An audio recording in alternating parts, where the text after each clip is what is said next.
నమస్తే, నేను ప్రియాంకర.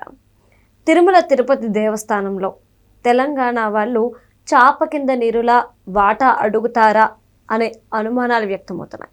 ఎందుకు అంటే అక్కడ మాకు స్థలం కేటాయించండి, మేము తెలంగాణ భవన్ కట్టుకుంటాము అని చెప్పేసి అడుగుతున్నారు. రానున్న రోజుల్లో పొరపాటునైనా తిరుమల తిరుపతి దేవస్థానంలో వాటా అడిగితే పరిస్థితి ఏంటి, ఎలాంటి గొడవలు ఉత్పన్నమవుతాయి, అసలు ఇచ్చే అవకాశం ఉందా లేదా, ఇలాంటి ప్రశ్నలన్నీ కూడా వస్తున్నాయి. మరి దీని గురించి మాట్లాడుకుందాం. మనతో మాట్లాడడానికి సీనియర్ జర్నలిస్ట్ శేషరావు గారు ఉన్నారు, ఆయన అడిగి తెలుసుకుందాం. నమస్కారం సార్. నమస్తే సార్. అంటే తిరుపతిలో మేము తెలంగాణ భవన్ కట్టుకోవడానికి మాకు కాసంత స్థలం కేటాయించండి అని చెప్పేసి తెలంగాణ వాళ్ళు అడుగుతున్నారు. ఇప్పుడున్న ప్రశ్న ఏంటంటే, ఇప్పుడు స్థలం అడిగారు, రేపు గుడిలో వాటా అడిగితే పరిస్థితి ఏంటి? ఎందుకంటే గతంలో భద్రాచలం టెంపుల్కి సంబంధించి ఎలాంటి ఇష్యూస్ ఫేస్ చేశాము అనేది అందరికీ తెలిసిన అంశం. మరి ఇప్పుడు పరిస్థితి ఏంటి? ఇప్పుడు దాని మీద నేను పెద్దగా అంటే లోతుగా వెళ్లకుండా జరిగినటువంటి అంశాలని కనుక అవలోకనం చేసుకుంటే, చంద్రబాబు నాయుడు గారిని తుమ్మల నాగేశ్వరరావు గారు కలిశారు, మంత్రి, తెలంగాణ మంత్రి. ఆయన తెలుగుదేశం పార్టీలో సుదీర్ఘకాలం పాటు ఆయన ఉన్నారు. పైగా చంద్రబాబు నాయుడు గారి క్యాబినెట్లో గతంలో చేశారు, సాన్నిహిత్యం ఉంది. ఆయన చంద్రబాబు నాయుడు గారిని కలిశారు సోమవారం రోజు. కలిసినటువంటి సందర్భంగా ఆయన కొన్ని డిమాండ్స్ ఉంచారు చంద్రబాబు నాయుడు గారి దగ్గర. అక్కడ ఏదో 7 గ్రామాలని కలపాలనేది ఒకటి, భద్రాచలం దగ్గర అప్పుడు మండలాలు, కొన్ని మండలాలకు సంబంధించి దానికి ఏదో అదొక రిప్రజెంటేషన్ ఇచ్చారు. దాంతోపాటు తెలంగాణ భవన్ కట్టుకోవాలి మేము తిరుమలలో, సో మాకు స్థలం ఇవ్వండి అని చెప్పేసి ఆయన ఒక రిప్రజెంటేషన్ ఇచ్చారు అని చెప్పి వాళ్ళు వచ్చినటువంటి న్యూస్. అయితే స్థలం అంటే ఎంత ఏంటి అనేది కొంచెం నేను చూశాను. ఇంకా 2-3 పత్రికలు చూస్తే దాంట్లో 5 ఎకరాలు అడిగారంట. స్థలం 5 ఎకరాలు కావాలనేది అడిగారు అని చెప్పేసి సోషల్ మీడియాలో వస్తుంది. బహుశా అంత ఇవ్వకపోవచ్చు కానీ అడిగారని వస్తుంది. అయితే ఇక్కడ తిరుమలలో ఏ రాష్ట్రానికి భవన్స్ లేవు. ఢిల్లీలో అన్ని రాష్ట్రాలకు భవన్స్ ఉంటాయి, కానీ తిరుమల అనేది ప్రపంచ ఆధ్యాత్మిక కేంద్రం. అది ఆంధ్రప్రదేశ్కి ప్యూర్గా చెందినటువంటి ఆలయం. దాంట్లో కమిటీ కానీ అవన్నీ ఆంధ్రప్రదేశ్ ప్రభుత్వ ఆధ్వర్యంలోనే ఉంటాయి. ఆంధ్రప్రదేశ్కి సంబంధించింది.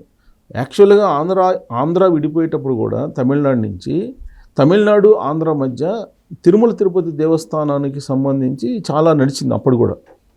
అంటే తమిళనాడులో మాకు హక్కు కావాలని ఇలా నడిచింది.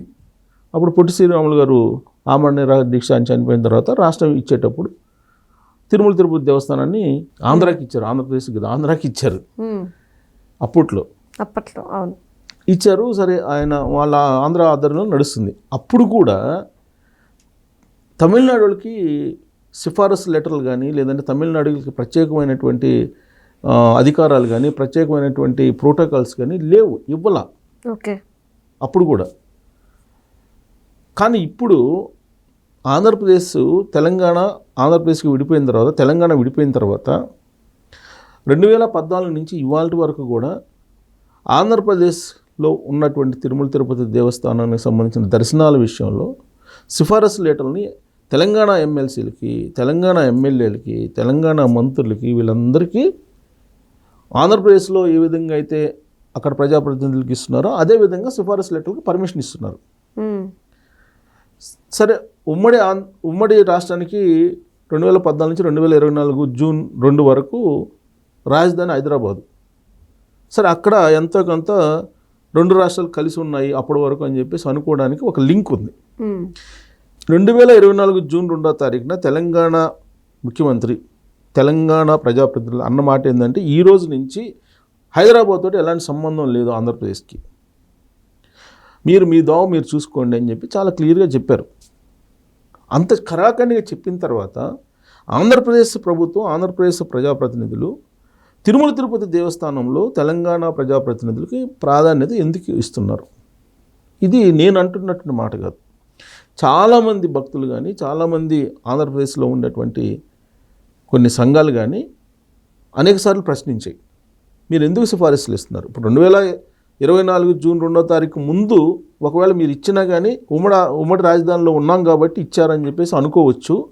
మరి ఇప్పుడు ఎందుకు ఇస్తున్నారు, ఇప్పుడు ఇవ్వాల్సిన అవసరం ఏంటని చెప్పి ప్రశ్నించేటువంటి వాళ్ళు చాలామంది ఉన్నారు, ప్రశ్నిస్తున్నారు కూడా. ఎన్ని ఈ విధమైన ఆరోపణలు కానీ విమర్శలు కానీ ఇన్ని వస్తున్నప్పటికీ కూడా యథాతథంగా వాళ్ళకి సిఫారసు లెటర్లు ఇస్తున్నారు. పైగా ఇవి చాలా అన్నట్టు రీసెంట్గా ఒక అసిస్టెంట్ ఈఓనో ఏదో ఒక అపాయింట్మెంట్ తెలంగాణ గవర్నమెంట్ నుంచి తీసుకెళ్ళి అక్కడ అపాయింట్ చేశారు. ఈ సిఫారసు లెటర్ని మానిటరింగ్ చేసేదానికి ఒక ఆఫీసర్ని అక్కడ పెట్టుకున్నారు. అంటే ఆల్మోస్ట్ సమాంతరంగా అక్కడ తెలంగాణ రాష్ట్రం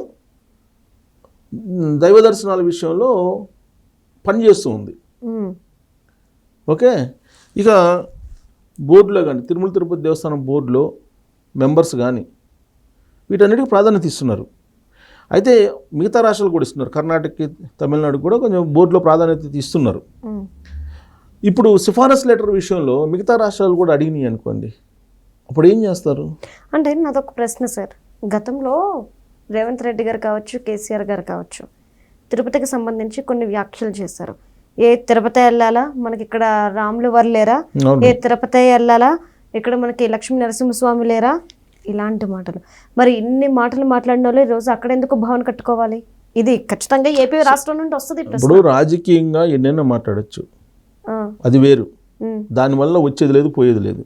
ఆరోపణలు ప్రత్యారోపణలు చేసుకుంటారు, అది ప్రజలు గమనిస్తుంటారు, అది ఓకే. కానీ ఆస్తుల విషయంలో ఇవాళ 9-10 షెడ్యూల్లో సంబంధించినటువంటి ఆస్తులు, ఆంధ్రప్రదేశ్కి సంబంధించిన ఆస్తులు దాదాపు 2 లక్షల కోట్లకు పైగా విలువైనటువంటి ఆస్తులు తెలంగాణలో ఉన్నాయి. అవి ఇంతవరకు తీసుకోలేకపోతున్నారు. ఇలాంటి పరిస్థితులు వాటిని పరిష్కరించుకోకుండా ఇప్పుడు తెలంగాణకు సంబంధించి తెలంగాణ భవన్ నేను కట్టుకుంటానని చెప్పేసి అడిగితే అక్కడ కనుక ఒకవేళ అవకాశం ఇస్తే, ఒక రిప్రజెంటేషన్ ఏదో ఇచ్చారు తుమ్మల నాగేశ్వరరావు గారు ఇచ్చారంటే ఖచ్చితంగా అది రేపో మాపో దాన్ని మెటీరియలైజ్ అవుతుంది, కార్యరూపంలోకి రావడానికి అవకాశం ఉంది. ఎందుకంటే తుమ్మల నాగేశ్వరరావు గారు అంత ఆషామాషాగా ఆయన ప్రతిపాదన తీసుకెళ్లరు, ఒక దాన్ని మెటీరియలైజ్ అయితేనే తీసుకెళ్తారు. నేను అందుకే వాళ్ళ వీడియో మనం చేయడానికి కారణం కూడా అది, మెటీరియలైజ్ అవుతుంది, అయ్యే అవకాశాలు కూడా ఉంటాయి కాబట్టి మనం ఇది చేయాల్సి వస్తుంది. అంటే ఇవ్వకూడదని చెప్పి నేను చెప్పట్లేదు, కానీ ఒకవేళ ఇస్తే భారతదేశంలో ఉండే అన్ని రాష్ట్రాలకు ఇవ్వాలి. ఎందుకంటే ప్రపంచ ఆధ్యాత్మిక కేంద్రం కదా తిరుపతి, అన్ని రాష్ట్రాలు దక్షిణ భారతదేశం అయినా అడుగుతాయి. ఇప్పుడు తెలంగాణకి ఇచ్చినప్పుడు తమిళనాడు అడుగుతుందిగా, మాకు ఒకవేళ తమిళనాడు ప్రభుత్వం అడగలేదు అనుకోండి, అక్కడ ప్రజలు డిమాండ్ చేస్తారుగా, డెఫినెట్గా డిమాండ్ చేస్తారు. ఇప్పుడు కర్ణాటక ఉంది, కర్ణాటకలో ఉండేటువంటి వాళ్ళు కూడా డిమాండ్ చేస్తారుగా, ప్రజలు తిరగబడతారు కదా, ప్రజలు నిలదీస్తారు కదా అక్కడ ఉండేటువంటి ప్రభుత్వాలని. ఇప్పుడు సిఫారసు లెటర్లకే మాకు మీరు ఎందుకు అడగట్లేదని చెప్పేసి అడుగుతున్నారు. సరే, అక్కడ స్టాలిన్ ఉన్నారు కాబట్టి స్టాలిన్ పడుచుకోవట్లేదు, క్రిస్టియన్ కాబట్టి. ఇప్పుడు ఆల్రెడీ కర్ణాటకలో ఉండేటువంటి కాంగ్రెస్ పార్టీకి సంబంధించినటువంటి వాళ్ళని అడుగుతున్నారంట, తెలంగాణకి ఇస్తున్నారు కదా సిఫారసు లెటర్లకు సంబంధించి, మీరెందుకు ఇవ్వట్లేదని చెప్పి, మీరెందుకు అడగట్లేదు, మీకెందుకు ఇవ్వట్లేదని చెప్పేసి ఆల్రెడీ అడుగుతున్నారు. ఇప్పుడు నాకు ఒక అడ్వకేటు బెంగళూరులో ఉన్నాడు, అతను నాకు తెలిసిన అతను, ఈ మధ్య తిరుమల తిరుపతి దేవస్థానం దర్శనం కావాలని మీరు ఏమైనా చెప్తారని అంటే, మేము పోవడానికి ఇబ్బందిగా ఉంది అని అంటే, అప్పుడు ఆయన అన్నాడు, మేము మా లీడర్స్ని మేము అడుగుతున్నాము, తెలంగాణ వాళ్ళకి ఇస్తున్నారు కదా ప్రజాప్రతినిధికి, మీరు ఎందుకు అడగట్లేదని చెప్పి మేము అడిగాము, బట్ మా వాళ్ళేమో మా చల్లో అని చెప్తున్నారు. అంటే ఎక్కడో స్టార్ట్ అవుతుంది, ఇది ఖచ్చితంగా స్టార్ట్ అవుతుంది, ఎక్కడో స్టార్ట్ అయ్యి అది డిమాండ్ రూపంలోకి వెళ్తుంది. ఇదొకటి. రెండు ఏంటంటే, అసలు కేసీఆర్ గారు విభజన అప్పుడే ఒక మాట అన్నారు, తిరుమల తిరుపతి దేవస్థానంలో మాకు భాగం కావాలి అన్నట్టుగా ఒక మాట మాట్లాడారు ఆయన. అవును, అప్పట్లో గతంలో మాట్లాడారు.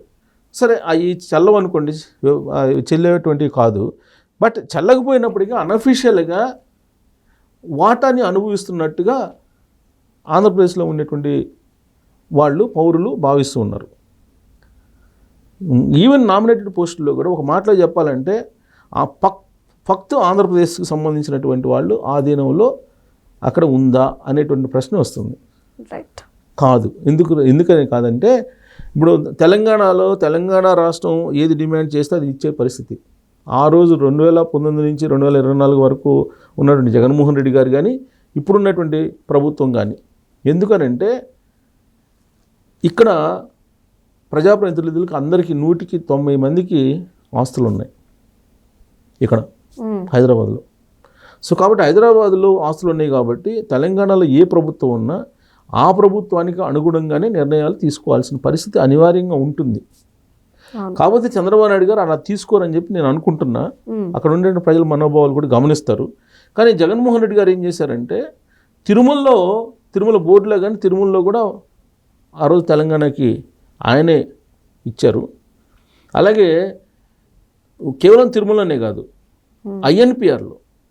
ఐఎన్పిఆర్లో సగం మంది తెలంగాణకు సంబంధించినటువంటి జర్నలిస్టులని పెట్టుకున్నారు. అసలు ఒక జర్నలిస్ట్ని అయితే ఏకంగా జాతీయ మీడియా కోఆర్డినేటర్ కూడా ఇది పెట్టుకున్నాడు ఆయన. ఆయన అన్నమాట ఏంటంటే, ఒకప్పుడు ఆంధ్రోళ్ళు తెలంగాణ వాళ్ళ మలమూత్రాలతో వచ్చిన నీళ్లు తాగుతారు వాళ్ళు అని చెప్పేసి అన్నారు. అలాంటి అతన్ని తీసుకెళ్ళి అక్కడ సలహాదారుగా పెట్టుకుని క్యాబినెట్ ర్యాంక్ ఇచ్చాడు జగన్మోహన్ రెడ్డి గారు. సో కాబట్టి ఇవన్నీ దృష్టిలో పెట్టుకోవాలి. సరే, ఇవ్వకూడదని మనం ప్రపంచ ఆధ్యాత్మిక కేంద్రం కాబట్టి ఇవ్వకూడదని చెప్పి మనం అంటలేదు. కానీ తర్వాత వచ్చేటువంటి డిమాండ్స్ ఏంది అనేది ముందు దృష్టిలో పెట్టుకొని అడిగేస్తే మంచిది. సూది మోపేటువంటి అవకాశం ఇస్తే ఏమవుతుంది అనేది మనకి పురాణాలు చెప్తున్నాయి. సో కాబట్టి అక్కడ వాళ్ళ ప్రభుత్వం ఇష్టం, వాళ్ళ ఇష్టం, మరి ఏం చేస్తారు, కానీ ప్రజలు గమనిస్తుంటారు. ఇది అబ్జర్వ్ చేసుకోవాలి. Right. Thank you so much sir.